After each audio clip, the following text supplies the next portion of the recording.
ಡಾಲಾಯ್ತ್ ಅವರ ಸಾರಥ್ಯದಲ್ಲಿ the Friday times news. ನಗರಸಭೆಯಲ್ಲಿ ಅಧಿಕಾರ ಪಡೆಯಲು ಕಾಂಗ್ರೆಸ್ ಹುನ್ನಾರ ನಡೆಸುತ್ತಿದೆ. ರಾಜು ಕುರುಡ್ಗಿ. ನಗರಸಭೆಯಲ್ಲಿ ಮೊದಲನೆಯ ಅವಧಿಯನ್ನ ಯಶಸ್ವಿಯಾಗಿ ನಡೆಸಿರುವ ಬಿಜೆಪಿ ಆಡಳಿತವನ್ನ ಸಹಿಸದೆ ಕಾಂಗ್ರೆಸ್ ಸಚಿವರು ಹಾಗೂ ನಾಯಕರು ಹುನ್ನಾರ ನಡೆಸಿ ಅಧಿಕಾರ ಪಡೆಯಲು ಪ್ರಯತ್ನ ನಡೆಸಿದ್ದಾರೆ ಎಂದು ಬಿಜೆಪಿ ಜಿಲ್ಲಾಧ್ಯಕ್ಷ ರಾಜು ಕುರುಡ್ಗಿ ಅವರು ಆರೋಪಿಸಿದರು. ನಗರದ ಪತ್ರಿಕಾ ಭವನದಲ್ಲಿ ಶನಿವಾರ ಕರೆದ ಸುದ್ದಿಗೋಷ್ಠಿಯಲ್ಲಿ ಅವರು ಮಾತನಾಡಿ, ಈ ಹಿಂದೆ 2010ರಲ್ಲಿ ಬಿಜೆಪಿಯ 6 ಜನ ಸದಸ್ಯರನ್ನ ಕಾಂಗ್ರೆಸ್ ಕರೆದುಕೊಂಡು ಹೋಗಿ ಆಡಳಿತ ನಡೆಸಿತ್ತು. ಅಂದು ಬಿಜೆಪಿಯಲ್ಲಿ ಪೂರ್ಣ ಪ್ರಮಾಣದಲ್ಲಿ ಬಹುಮತ ಇದ್ದರೂ ಕಾಂಗ್ರೆಸ್ನವರು ಎಂಎಲ್ಸಿಗಳ ಹೆಸರುಗಳನ್ನು ಮತದಾರರ ಪಟ್ಟಿಯಲ್ಲಿ ಸೇರಿಸಲು ಪ್ರಯತ್ನ ನಡೆಸಿ ವಿಫಲಗೊಂಡಿರುವುದರಿಂದ ಈಗ ಮತ್ತೆ ಅಧಿಕಾರ ಪಡೆಯಲು ಹಿಂದಿನ ಅನುಭೋಗದಾರರಿಗೆ 54 ವಕಾರ ಸಾಲುಗಳನ್ನು ನೀಡಲು ಠರಾವು ಪಾಸ್ ಆಗಿರುವುದನ್ನು ಸಹಿಸದೆ ಮಾಜಿ ಅಧ್ಯಕ್ಷೆ ಉಷಾ ದಾಸ್ ಸರ್, ಸದಸ್ಯರಾದ ಅನಿಲ್ ಅಬ್ಬಿಗೇರಿ ಹಾಗೂ ಗುಳಪ್ಪ ಮುಷಿಗೇರಿ ಅವರ ಮೇಲೆ ಕ್ರಿಮಿನಲ್ ಪ್ರಕರಣಗಳನ್ನು ದಾಖಲಿಸಿ ಅಧಿಕಾರ ಪಡೆಯಲು ಪ್ರಯತ್ನ ನಡೆಸಿದ್ದಾರೆ. ಕಾಂಗ್ರೆಸ್ ಆರೋಪಕ್ಕೆ ದಾಖಲೆಗಳನ್ನು ನೀಡಲಾಗುವುದು ಎಂದು ಹೇಳಿದರು. ನಗರಸಭೆಯ ಮಾಜಿ ಸದಸ್ಯ ಎಂಎ ಹಿರೇಮಠ ಅವರು ಮಾತನಾಡಿ, ನಗರಸಭೆ ಮಾಲೀಕತ್ವದ 54 ವಕಾರ ಸಾಲು ಉಳಿಯಲು ಬಿಜೆಪಿ ಕಾರಣವಾಗಿದೆ. ಈ ಬಗ್ಗೆ ಅಂದಿನ ಮಾಜಿ ಸದಸ್ಯ ದಿವಂಗತ ಹುಚ್ಚಪ್ಪ ಗಣಾಚಾರಿಯವರು ಏಕಾಂಗಿಯಾಗಿ ಹೋರಾಟ ನಡೆಸಿದ್ದರು. 2013ರಲ್ಲಿ 50-50ರಷ್ಟು ಅನುಪಾತದಲ್ಲಿ ಠರಾವು ಪಾಸ್ ಮಾಡಿ ಜಿಲ್ಲಾಧಿಕಾರಿಗೆ ಕಳುಹಿಸಲಾಗಿತ್ತು. ಇದಕ್ಕೆ ಉತ್ತರವಾಗಿ ಜಿಲ್ಲಾಧಿಕಾರಿಗಳು ಲೀಸ್ ಅವಧಿಯನ್ನ ಯಥಾಸ್ಥಿತಿ ನೀಡುವಂತೆ ಆದೇಶ ನೀಡಿದ್ದರು. 2019ರಲ್ಲಿ ಅವಧಿಯ ಮುಂಚಿತವಾಗಿ ಒತ್ತಾಯದಿಂದ ವಶಪಡಿಸಿಕೊಳ್ಳಲಾಯಿತು.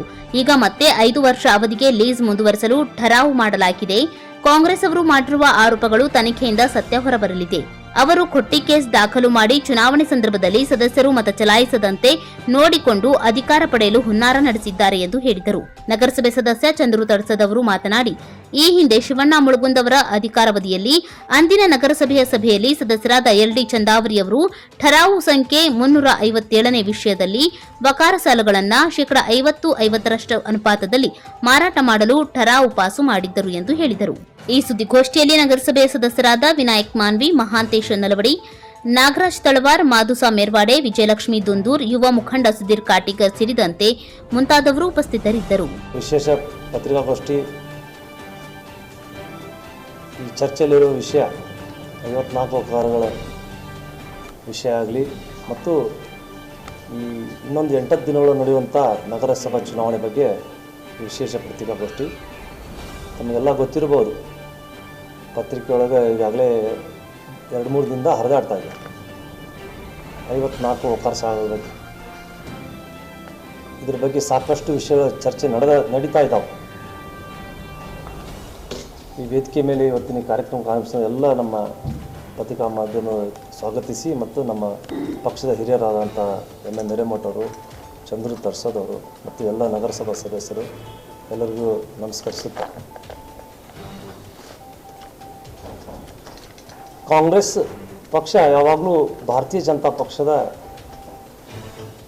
ನಗರಸಭೆಯಲ್ಲಿ ಅಧಿಕಾರವನ್ನು ಸಹಿಸಿಕೊಳ್ಳಕ್ಕಾಗದೆ ಸಾಕಷ್ಟು ಬಾರಿ ನಮ್ಮ ನಗರಸಭಾ ಸದಸ್ಯರನ್ನ ಕರೆದುಕೊಂಡೋಗಿ ನಗರಸಭಾ ಆಡಳಿತವನ್ನು ತಾವು ಮಾಡಿರೋದು ನೋಡಿದ್ವಿ.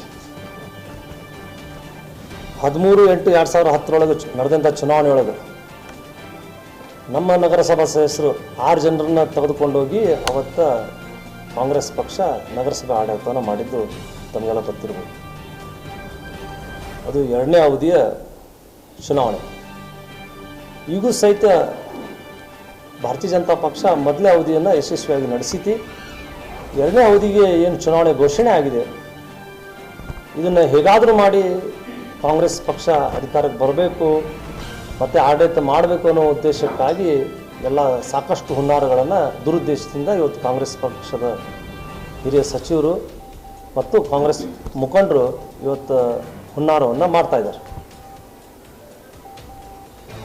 ಅವರು 24/1/2022 ನಮ್ಮ ನಗರಸಭೆ 18 ಜನ ಸದಸ್ಯರು ಚುನಾಯಿತರು ಆದಾಗೂ ಸಹಿತ ಸಹಿಸಿಕೊಳ್ಳಾಗದೆ ಅವರು ಸುಮಾರು 4 ಜನ ಕಾಂಗ್ರೆಸ್ MLCಗಳ ಮತದಾರ ಪಟ್ಟಿಯನ್ನು ಸೇರಿಸಲಿಕ್ಕೆ ಅರ್ಜಿ ಕೊಟ್ಟಿದ್ದರು. ಅವತ್ತು ನಮ್ಮ ಭಾರತೀಯ ಜನತಾ ಪಕ್ಷದ ಅಧಿಕಾರ ಇತ್ತು. ಆದರೆ ಆಡಳಿತ ಇವತ್ತು ಪೂರ್ಣ ಮೆಜಾರಿಟಿ ನಮ್ಮ ನಗರಸಭೆ ಭಾರತೀಯ ಜನತಾ ಪಕ್ಷಕ್ಕೆ ಬಂದಿತ್ತು. ಆದರೂ ಒಟ್ಟು ಹೇಗಾದರೂ ಮಾಡಿ ಕಾಂಗ್ರೆಸ್ ಮೆಜಾರಿಟಿ ತಗೋಬೇಕಂತೇಳಿ ಕಾಂಗ್ರೆಸ್ MLCಗಳನ್ನ ಹೆಸರು ಸೇರ್ಪಡೆ ಮತದಾರ ಪಟ್ಟಿಗೆ ಸೇರ್ಪಡೆ ಮಾಡಲಿಕ್ಕೆ ಏನಾದರೂ ಒಂದು ಹುನ್ನಾರವನ್ನು ನಡೆಸ್ತಾ ಇರ್ತಾರೆ. ಅವತ್ತು ಇನ್ನು ಅಸಿಸ್ಟೆಂಟ್ ಕಮಿಷನರು ಎಲ್ಲ ತಿರಸ್ಕಾರ ಮಾಡಿದ್ದಕ್ಕಾಗಿ ಮತ್ತೆ ನಾವು ಭಾರತೀಯ ಜನತಾ ಪಕ್ಷ ನಗರಸಭೆ ಅಧಿಕಾರಕ್ಕೆ ಬಂದಿದ್ದು ತಮಗೆಲ್ಲ ಗೊತ್ತಿರ್ಬೋದು. ಅದೇ ರೀತಿ ಮತ್ತೆ ಇವತ್ತಿನ ದಿನಮಾನಗಳಲ್ಲಿ ಮತ್ತೆ ಅಧಿಕಾರಕ್ಕೆ ಬರಬೇಕು, ಹೇಗಾದರೂ ಮಾಡಿ ಅಧಿಕಾರಕ್ಕೆ ಬರಬೇಕಂತೇಳಿ ಒಂದು ಉದ್ದೇಶಕ್ಕಾಗಿ ಏನು 54 ವಕಾರ ಸಾಲುಗಳ ಟರಾವ್ ಏನು ಪಾಸ್ ಆಗಿದೆ, ಆ ಟರಾವ್ ಪಾಸ್ನಲ್ಲಿ ಸೂಚಕರು ಮತ್ತು ಅನುಮೋದಕರು ಮತ್ತು ಅಂದಿನ ಅಧ್ಯಕ್ಷರಾದಂಥ ನಮ್ಮ ಉಷಾದಾಸರ ಮೇಲೆ FIR ಮಾಡಿಸಿ ಅವ್ರ ಮೇಲೆ ದುರುದ್ದೇಶದಿಂದ ಅವ್ರನ್ನ ಬಂಧಿಸಬೇಕು, ಚುನಾವಣೆಯೊಳಗೆ ಮತ್ತೆ ಕಾಂಗ್ರೆಸ್ ಅಧಿಕಾರಕ್ಕೆ ಬರಲಿಕ್ಕೆ ಒಂದು ಉದ್ದೇಶಕ್ಕಾಗಿ ಈ ಸಾಕಷ್ಟು ಹುನ್ನಾರಗಳನ್ನು ಕಾಂಗ್ರೆಸ್ ಪಕ್ಷ ಮಾಡ್ತಾ ಇದೆ. ಇವತ್ತು ಈ 2-3 ತಿಂಗಳ ಹಿಂದೆ ಸಲೀಂ ಅವರು ಮತ್ತೆ ತಮ್ಮ ಮತದಾರ ಪಟ್ಟಿಯಲ್ಲಿ ತಮ್ಮ ಹೆಸರನ್ನು ಸೇರಿಸಲಿಕ್ಕೆ ಮತ್ತೆ ಅವರು ಅರ್ಜಿಯನ್ನು ಸಲ್ಲಿಸಿದ್ದಾರೆ. ಅಂದರೆ ಕಾಂಗ್ರೆಸ್ ಉದ್ದೇಶ ಏನಪ್ಪ, ಭಾರತೀಯ ಜನತಾ ಪಕ್ಷ ಅಧಿಕಾರಕ್ಕೆ ಇರಬಾರ್ದು ಅನ್ನೋ ಒಂದು ಉದ್ದೇಶ ಇವತ್ತು. ಮತ್ತು ಈ ಸಾಕಷ್ಟು ಬೆಳವಣಿಗೆಯೊಳಗೆ ಈ ವಕಾರ ಸಾಲಿನ ಚರ್ಚೆನೂ ಸಾಕಷ್ಟು ನಡೀತಾ ಇದೆ. ಅವ್ರೇನು ಕಂಪ್ಲೇಂಟ್ ಕೊಟ್ಟಾರ ಅದಕ್ಕೆ ಸಾಕಷ್ಟು ಸೂಕ್ತ ದಾಖಲೆಗಳನ್ನು ನಮ್ಮ ಪಕ್ಷದ ಸದಸ್ಯರು ಇವತ್ತು ಒದಗಿಸ್ತಾರೆ. ಮತ್ತು ಹಿಂದೆ ಸಹಿತ ಏನು 54 ವಕಾರ ಸಾಲು ಲೀಸ್ ಓಡಾಸೋದ್ರ ಬಗ್ಗೆ ಹಿಂದೆ 2013 ಒಳಗೆ ಕಾಂಗ್ರೆಸ್ ಸರ್ಕಾರ ಅಧಿಕಾರಕ್ಕೆ ಬಂದಿತ್ತು. ಅವತ್ತು ಅದೇ ಸರ್ಕಾರ, ಇವತ್ತು HK ಪಾಟೀಲ್ರು ಅವಾಗ ಸಚಿವರಾಗಿದ್ದರು, ಅವರೇ ಲೀಸ್ ಓಡಾಸೋ ಬಗ್ಗೆ ಒಂದು ಆದೇಶವನ್ನು ಹೊರಡಿಸಿದ್ದಾರೆ. ಆ ಆದೇಶ ದಿನಾಂಕ ಪತ್ರ ಸಹಿತ ನಾವು ನಿಮಗೆ ಇವತ್ತೆಲ್ಲ ದಾಖಲೆಯನ್ನು ಕೊಡ್ತೀವಿ. ಈ ಲೀಸು ನಮ್ಮ ಭಾರತೀಯ ಜನತಾ ಪಕ್ಷ ಯಾವಾಗಲೂ ನಗರಸಭೆ ಆಸ್ತಿ ಏನೈತಿ ಅದು ನಗರಸಭೆ ಉಳಿಬೇಕು ಒಂದೇ ಉದ್ದೇಶ. ಅದು ಯಾವುದೇ ಒಬ್ಬ ಪ್ರಾಧಿಕಾರಕ್ಕೆ ಹಸ್ತಾಂತರ ಆಗೋದಾಗಲಿ ಅಥವಾ ಬೇರೆ ಉದ್ದೇಶಕ್ಕಾಗಲಿ ಬಳಸಲಿಕ್ಕೆ ನಮ್ಮ ಉದ್ದೇಶ ಇಲ್ಲ. ನಮ್ಮ ಹಿಂದಿನ ಸದಸ್ಯರು ಇದೇ ವರ್ಷ ಒಂದು ಠರಾವ್ ಪಾಸ್ ಮಾಡಿ ನಗರಸಭೆ ಆಸ್ತಿ ನಗರಸಭೆ ಉಳಿಬೇಕಂತ ಒಂದು ಠರಾವ್ ಪಾಸ್ ಮಾಡಿ. ನಮ್ಮ ಉದ್ದೇಶ ಏನೂ ಇಲ್ಲ, ನಗರಸಭೆ ಆಸ್ತಿ ನಗರಸಭೆ ಉಳಿಬೇಕು. ಮತ್ತು ಎಲ್ಲ ದಾಖಲೆಗಳನ್ನು ಎಲ್ಲ ಪೂರ್ಣ ಪರಿಶೀಲನೆ ಮಾಡಿ ಅವರು ಈ ನಿರ್ಣಯವನ್ನು ತೆಗೆದುಕೊಂಡಾರ. ಮುಂದಿನ ವಿಷಯಗಳನ್ನು ನಮ್ಮ ಹಿರಿಯರು ಮಾತಾಡ್ತಾರೆ. 6 ಸಾಲಿನ ಹೋರಾಟ ಇವತ್ತು ನಿನ್ನೆದಲ್ಲ. ಈ ವಕಾರ ಸಾಲನ್ನು ಇವತ್ತೇನಾದರೂ ಉಳಿದೈತಂದ್ರೆ ಅದಕ್ಕೆ ಭಾರತೀಯ ಜನತಾ ಪಕ್ಷನ ಕಾರಣ. ಇವತ್ತಿಂದ ನಮ್ಮ ಭಾರತೀಯ ಜನತಾ ಪಕ್ಷದ ಹಿರಿಯರಾದಂಥ ಸನ್ಮಾನ್ಯ ಹುಚ್ಚಪ್ಪ ಗಣಾಚಾರ್ಯರು ಏಕಾಂಗಿಯಾಗಿ ಅವತ್ತಿನ ದಿವಸ ಹೋರಾಟ ಮಾಡ್ಕೊತ ಬಂದು ಹೈಕೋರ್ಟ್ ಮಠ ಹೋಗಿ ಈ ನಗರಸಭೆ ತಾಬಾ ತಗೋಬೇಕು, ವಕಾರ ಸಾಲ ಕೊಡೋಕ್ಕೆ ನಮ್ಮ ತಾಬಾ ಇರಬೇಕು ಅಂತಂದು ಹೋರಾಟ ಮಾಡಿದಂಥವ್ರು ಭಾರತೀಯ ಜನತಾ ಪಕ್ಷ ನಮ್ಮೆಲ್ಲರ ಹಿರಿಯರು. ಅದೇ ರೀತಿಯಾಗಿ ಅವರು ಕೂಡ ಇವತ್ತು ಕೆಲವೊಂದು ವಕಾರ ಮಾಲಕರು ಹೈಕೋರ್ಟ್ಗೆ ಹೋದರು. ಹೈಕೋರ್ಟ್ ಕೂಡ ನಮ್ಮ ಪರವಾಗಿ ವಾದ ಮಂಡನೆ ಕೂಡ ಮಾಡಿದೆ. ಆದಾಗ್ಯೂ ಕೂಡ 2013ರಲ್ಲಿ ಅವತ್ತು ನಗರಸಭೆಯಲ್ಲಿ ಆಡಳಿತದಲ್ಲಿ ಕಾಂಗ್ರೆಸ್ ಪಕ್ಷ ಇತ್ತು. ನಾನು ಅವತ್ತು ವಿರೋಧ ಪಕ್ಷದ ನಾಯಕನಾಗಿದ್ದೆ. ಅವತ್ತು ಒಟ್ಟಾರೆಯಾಗಿ ಒಂದು ವಿಚಾರ ಮಾಡಿ ಇವತ್ತು ಅವರು ಕೂಡ ವಕಾರ ಸಾಲ 100 ವರ್ಷಗಳಿಂದ ಇವತ್ತು ತಮ್ಮ ಉಪಜೀವನವನ್ನು ಮಾಡ್ಕೊತ ಬಂತಾರೆ. ಅದರ ಜೊತೆಗೆ ನಗರಸಭೆಗೂ ಕೂಡ ಆಸ್ತಿ ಉಳಿಬೇಕು ಅನ್ನೋ ದೃಷ್ಟಿಯಿಂದ ಒಂದು ಸರ್ವಾನುಮತದಿಂದ ಅವತ್ತೊಂದು ನಿರ್ಣಯನ ಮಾಡಿದ್ವಿ. ಅವತ್ತು ಸನ್ಮಾನ್ಯ LD ಚಂದಾರು ಅವರೇ ಆಡಳಿತ ಪಕ್ಷದ ನಾಯಕರಾಗಿದ್ದರು. ಅವರು ಕೂಡ ಅದಕ್ಕೆ ಟರಾವ್ ಪಾಸ್ ಮಾಡಿದಾಗ ಅವ್ರು MC ಶೇಖ್ ಅವರು ಸೂಚಕರಾಗ್ಯಾರ, ಇನ್ನೊಬ್ಬರು ಅನುಮೋದಕರಾಗ್ಯಾರ ಕಾಂಗ್ರೆಸ್ನವರು. ಒಟ್ಟಾರೆಯಾಗಿ 50% ಮಾಲಕರು ಕೊಡಬೇಕು, 50% ನಗರಸಭೆಯವರಿಗೆ ಉಳಿಸ್ಕೋಬೇಕು ಅನ್ನೋ ಒಂದು ಟರಾವನ್ನು ಮಾಡಿ ಅದನ್ನು ಸನ್ಮಾನ್ಯ DC ಅವ್ರಿಗೆ ಕಳಿಸಿತ್ತು. ಅದು ಭಾಳ ವರ್ಷದವರೆಗೆ ತಿಂಗಳೊಳಗೆ ಪೆಂಡಿಂಗ್ ಇದ್ದಾಗ ಮತ್ತೆ ಅದ ಮೇಲೆ ನಮ್ಮ ಕಾನೂನು ಇಲಾಖೆಯವರು ನಗರಸಭೆ ಇಲಾಖೆಯವರು ಒಂದು ಆದೇಶವನ್ನು ಮಾಡಿ ಇಲ್ಲ ಅದನ್ನು ಲೀಸ್ದಾರಿಗೆ ಮೊದಲು ಹೆಂಗಿತ್ತು ಹಂಗೆ ಕೊಡಬೇಕಂತಂದು 2013 ಒಂದು ಆದೇಶವನ್ನು ಮಾಡಿದ್ರು. ಈ ಆದೇಶದ ಪ್ರಕಾರ ಪ್ರತಿ ಕೂಡ ನಾನು ತಮ್ಮೆಲ್ಲರಿಗೆ ತೋರಿಸ್ತಾ ಇದ್ದೇನೆ. ಗದಗಪೇಟೆ ನಗರಸಭೆ ಮಾಲಿಕೆ 56 ಎಕರೆಗಳು ಭೂ ಬಾಡಿಗೆದಾರರಿಗೆ 50% ಅನುಪಾತದಲ್ಲಿ ನೀಡಲು ಉದ್ದೇಶಿಸಿರುವ ಪ್ರಸ್ತಾವನೆಯನ್ನು ತಿರಸ್ಕರಿಸಿ ಹಾಲಿ ಇರುವ ಭೂ ಬಾಡಿಗೆ ಪದ್ಧತಿಯನ್ನೇ ಮುಂದುವರಿಸಿಕೊಂಡು ಹೋಗುವಂತೆ ತಿಳಿಸಲು ನಾನು ನಿರ್ದೇಶಕನಾಗಿದ್ದೇನೆ. ಬಿ ರಮೇಶ್ ಬಾಬು, ಸರ್ಕಾರದ ಅಧೀನ ಕಾರ್ಯದರ್ಶಿ, ನಗರಾಭಿವೃದ್ಧಿ ಇಲಾಖೆ. ಭೂ ಬಾಡಿಗೆದಾರ ಕೊಡಬೇಕು ಅಂತಂದ್ರೆ ಆದಾಗೂ ಕೂಡ 2019 ಅವ್ರ ನಗರಸಭೆ ಇನ್ನೂರ್ದು ಲೀಸ್ದಾರ ಅವಧಿ ಇದ್ದಾಗೂ ಕೂಡ ಒಂದು ಒತ್ತಾಯದ ಮೇರೆಗೆ ಅವತ್ತಿನ ದಿವಸ 2019 ಒಂದು 60 JCB ಕರ್ಕೊಂಡ್ಬಂದು ಒತ್ತಾಯದಿಂದ ಅವತ್ತೆಲ್ಲ ಡಿಮಾಲಿಷ್ ಮಾಡಿ ತೊಗೊಂಡ್ರು. ಅವಾಗ ಏನು ಮಾಡಿದ್ರು, ಮತ್ತೆ ಇವರು ಲೀಸ್ದಾರು ಹೈಕೋರ್ಟ್ ಮೊರೆ ಹೋದರು. ಮೊರೆ ಹೋದಂಥ ಸಂದರ್ಭದೊಳಗೆ ಅವರು ಮೊದಲೇ ಅಪೀಲ್ ಸಿಂಗಲ್ ಬೆಂಚನ್ನು ಡಿಸ್ಮಿಸ್ ಆಯ್ತು. ನೆಕ್ಸ್ಟ್ ಅಪೀಲ್ ಮಾಡಿದ್ರು. ಅಪೀಲ್ ಮಾಡೋಂಥ ಸಂದರ್ಭದೊಳಗೆ ಇಲ್ಲ, ಇದನ್ನು ಥರ್ಡ್ ಪಾರ್ಟಿ ಯಾರು ಎಂಟರ್ ಆಗಬಾರ್ದಿದ್ದಾಗ ಇದೇನೈತೆ ನೋಡು, ಒಂದು ರಾಜಸ್ಥಾನದ ಮುಖಾಂತರ ಮುಗಿಶ್ವರ ಅಂತಂದು ಒಂದು ಮೌಖಿಕವಾದ ಆದೇಶವನ್ನು ಮಾಡ್ತಾರೆ ಹೈಕೋರ್ಟ್ನವರು. ಅದರ ರಿಟ್ ಪಿಟಿಷನ್ ನಂಬರ್ ಕೂಡ ನಾನು ಕೊಡ್ತಾನೆ, ನನ್ನ ಅಪೀಲ್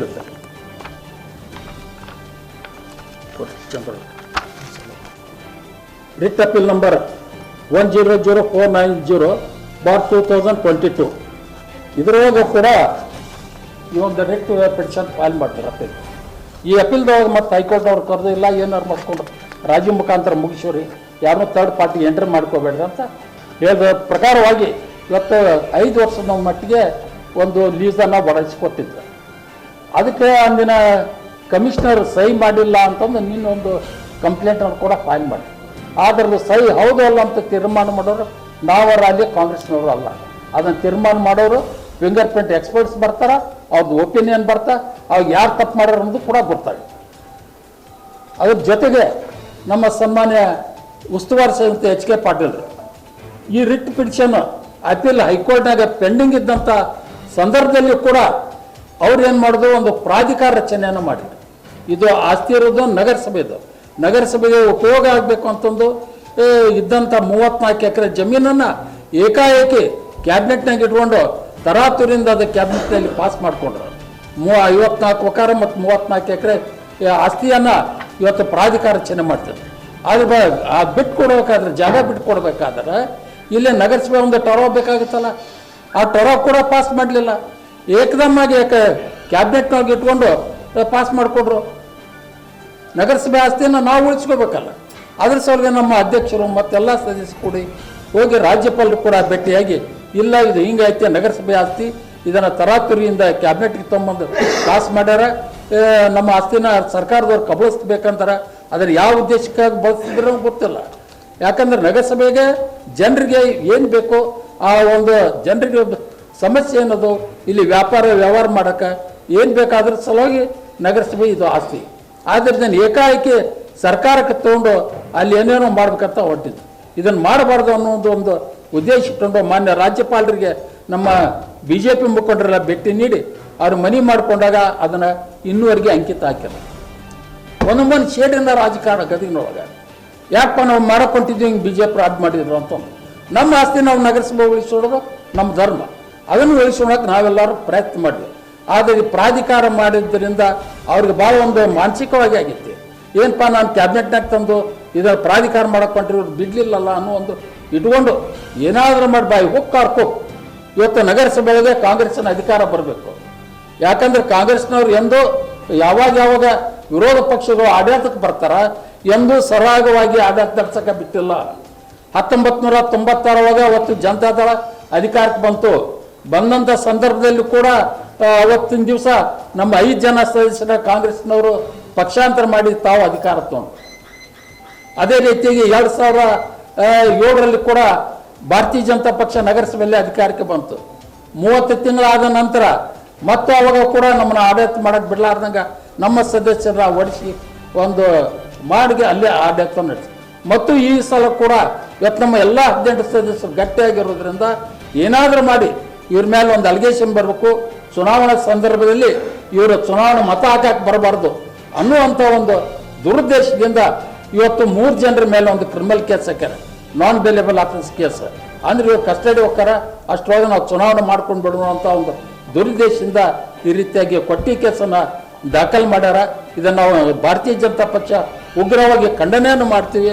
ಅವ್ರ 3 ಮಂದಿ ಮೇಲೆ ಕೇಸ್ ಹಾಕಿದ್ದಾನ.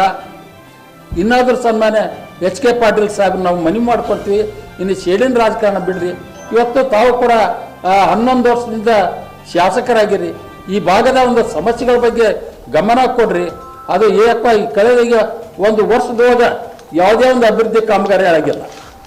ಇಡೀ ರಾಜ್ಯದೊಳಗೆ ಎಲ್ಲೆಲ್ಲಿಲ್ಲ ಈ ಬಿಟ್ಟಿ ಭಾಗ್ಯಗಳ ಸಲುವಾಗಿ ಎಲ್ಲ ಹಣ ಕೂಡ ಇವತ್ತು ಬಿಟ್ಟಿ ಭಾಗ್ಯಕ್ಕೆ ಹೋಗೋದ್ರಿಂದ ಯಾವ ಕ್ಷೇತ್ರದಲ್ಲಿ ಇವತ್ತು ಕಾಂಗ್ರೆಸ್ ಸರ್ಕಾರದ ಶಾಸಕರ ಕ್ಷೇತ್ರದಲ್ಲಿ ಕೂಡ ಒಂದು ಅಭಿವೃದ್ಧಿ ಕಾಮಗಾರಿ ಇಲ್ಲ, BJP ಶಾಸಕರುವಂಥ ಕ್ಷೇತ್ರದಲ್ಲಿ ಕೂಡ ಒಂದು ಯಾವುದೇ ಅಭಿವೃದ್ಧಿ ಕಾರ್ಯಗಳಾಗಿಲ್ಲ. ಇದನ್ನೆಲ್ಲ ಶೇಡಿನ ರಾಜಕಾರಣವನ್ನು ಬಿಟ್ಟು ದಯವಿಟ್ಟು ನಗರಸಭೆ ಸದಸ್ಯರಿಗೆ ಹಾಕಿದಂಥ ಕೇಸನ್ನು ಹಿಂಪಡಿಬೇಕು ಅಂತಂದು ನಾನು ಒತ್ತಾಯ ಮಾಡ್ತಾ ಇದ್ದೆ. ಇದನ್ನು ರಾತ್ರಿ 2 ಗಂಟೆ ಮಟ್ಟ ಕುಂದ್ರಿಸಿ ಕಮಿಷನರ್ ಕರ್ಕೊಂಬಂದು ಒತ್ತಾಯ ಮಾಡಿ ಕೇಸ್ ಫೈಲ್ ಮಾಡ್ಸ್ಯಾರ. ಬರಲಿ ಅದು ರಿಪೋರ್ಟ್ ಬರಲಿ ಅಂತ ಹೇಳಿದ್ರು ನಾವು. ಈಗ ಆ ರಿಪೋರ್ಟ್ ಬರಲಿಲ್ಲ. ಅಲ್ಲಿ ನಮ್ದು ಏನು ಮಾಡ್ತೀವಿ ನಾವು ಮಾಡ್ತೀವಿ. ನಾವೇನು ಕಾನೂನು ಹೋರಾಟ ಮಾಡಬೇಕು ಅದ್ರ ವಿರುದ್ಧ ನಾವು ನಮ್ಮ ಹೋರಾಟಗಳನ್ನ ಹೋರಾಟ ಮಾಡ್ಯಾರ. ಅಲ್ಲ ಅದು ಫಿಂಗರ್ ಎಕ್ಸ್ಪರ್ಟ್ ಹೇಳ್ತಾರೆ ಅವರು ಅಲ್ಲ ಆ ಒಂದೆರಡು ವಿಷಯಗಳನ್ನ ನಾನು ಹೇಳ್ತೀನಿ. ಇವ್ರು ಮಾತಾಡ್ತಾರೆ. ವಿಷಯ ಪ್ರಸ್ತಾಪದ ತರಾವನಾಗ ಹೆಂಗೆ ಪಾಸ್ ಆಯ್ತು ಮತ್ತು ನಿಮ್ಮ ಅದೇನು ತರಾವ್ ನಂಬರು ಕೂಡ ಅಲ್ಲಿನ ಘೋಷಣೆ ತರಾವ್ ಬುಕ್ದಾಗ ಇಲ್ಲ ಸರ್. ಸಾಕಷ್ಟು ವಿಷಯಗಳು ಅಧ್ಯಕ್ಷರ ಮೇರೆಗೆ ಬರಬಾರ್ದಂತ ಇತರೆ ವಿಷಯಗಳು ಅಂತ ಬರ್ತಾರೆ. ಈ ವಿಷಯಗಳು ಬಹಳಷ್ಟು ಇವತ್ತಿಂದಲ್ಲ ಯಾವಾಗಲೂ ಕೂಡ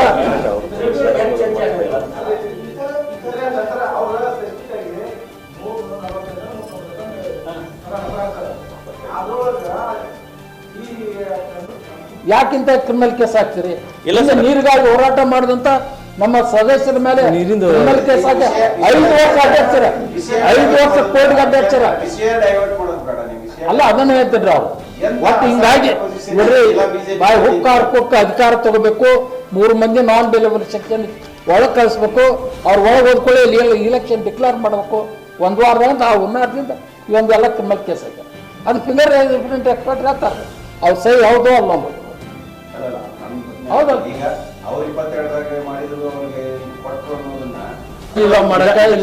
ಹೊಸದಲ್ರಿ ಪ್ರಾಪರ್ಟಿ ಇದು ಇದ್ದಂತ ಅವರು ಹೈಕೋರ್ಟ್ 120 ವರ್ಷದಿಂದ ಹೋರಾಟ ಮಾಡ್ಕೊಂತ ಬಂದತ್ತು. ಇದು ನ್ಯಾಯಾಲಯಕ್ಕೆ ಹೋದವ್ರು ಬೇರೆ ಹೊಸ ಇದ್ರೆ ನಾವು ಒಪ್ಕೊಂತೀವಿ. ಅದನ್ನ ಇಲ್ಲ ಬಹಿರಂಗ ಅನಾಥ ಮಾಡ್ಬೇಕು.